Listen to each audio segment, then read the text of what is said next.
નર્મદા કેનાલના મુખ્ય સંપ હાઉસ સલીમગઢ ખાતેથી આગામી તારીખ 15 થી કેનાલમાં પાણી વિતરણ બંધ કરવામાં આવે તેવી જાણ નર્મદા નિગમે એક પત્ર જાહેર કરીને કરી છે, જેને લઈને પાટણ અને કચ્છમાં સિંચાઈ માટે પાણીની તંગી સર્જાય તેમ છે। કચ્છની જીવાદોરી સમાન નર્મદા બ્રાન્ચ કેનાલમાં આવતા સપ્તાહથી પાણી વિતરણ બંધ થવાની વાતથી રાધનપુર વિસ્તારમાં ઉચાટ ફેલાયો છે। રવિ સિઝન પૂરી થતી હોય અને દર વર્ષની જેમ નર્મદા વિભાગ દ્વારા કેનાલમાં વાર્ષિક સમારકામ અંતર્ગત અંદાજિત 1 થી 1.5 માસ સુધી પાણી વિતરણ બંધ રહી શકે છે। ત્યારે આગામી 15 માર્ચથી રવિ સિઝન પૂરી થતી હોય અને કેનાલમાં પાણી વહેતું બંધ થવાની જાણ સરદાર સરોવર નર્મદા નિગમના એક પરિપત્ર મારફતે પાટણ કમાન્ડમાં કરાતા પાટણના રાધનપુર સાંતરપુર વિસ્તારમાં ખેડૂતોમાં ચિંતા ફેલાઈ છે। હાલ એરંડા, જુવાર, બાજરી, વરિયાળી સહિતના વાવેતરમાં પાણીના અભાવે મોટી નુકસાની થવાની ભીતિ ખેડૂતો જોઈ રહ્યા છે।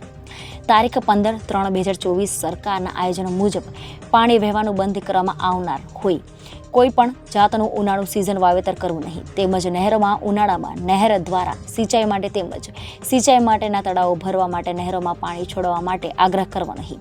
આમ છતાં જો કોઈ પાકનું વાવેતર કરવામાં આવશે તો તે અંગેની કોઈ પણ પ્રકારની જવાબદારી નિગમ કચેરીની રહેશે નહીં, તેમ પત્રમાં જણાવ્યું હતું। જિલ્લાના સરહદી વિસ્તારના ગામડાઓમાં જે મુખ્ય કેનાલ ઉપર આત્મનિર્ભર જે ખેડૂતો હતા એને લઈને જે અત્યારે ખેડૂતોને મહા મુશ્કેલી પડી રહી છે। કારણ કે અત્યારે નર્મદા નિગમ અધિકારીઓએ અને નર્મદા નિગમે જે લેટર ઇસ્યુ કર્યો છે, લેટર ઇસ્યુને લઈને ખેડૂતો ખૂબ જ ચિંતિત બન્યા છે। ખેડૂતોનો અત્યારે જે ઉનાળુ સિઝન હતી એ તૈયાર કરીને ખેડૂતો બેઠા છે, આ બધું દેખાઈ રહ્યું છે તે અત્યારે ખેડૂતો તૈયાર કરીને બેઠા છે। અત્યારે પાણી ના આપવા નો જે પરિપત્ર બહાર પાડવામાં આવ્યો છે એને લઈને ખેડૂતો ખૂબ જ ચિંતિત થઈ રહ્યા છે। અને આ બાજુ છે તો ઘાસચારાનો જે રજકો છે એ પાણી વગર પણ બળી રહ્યો છે, એટલે ખેડૂત ઉપર અતિશય મહામારી આવી રહી છે।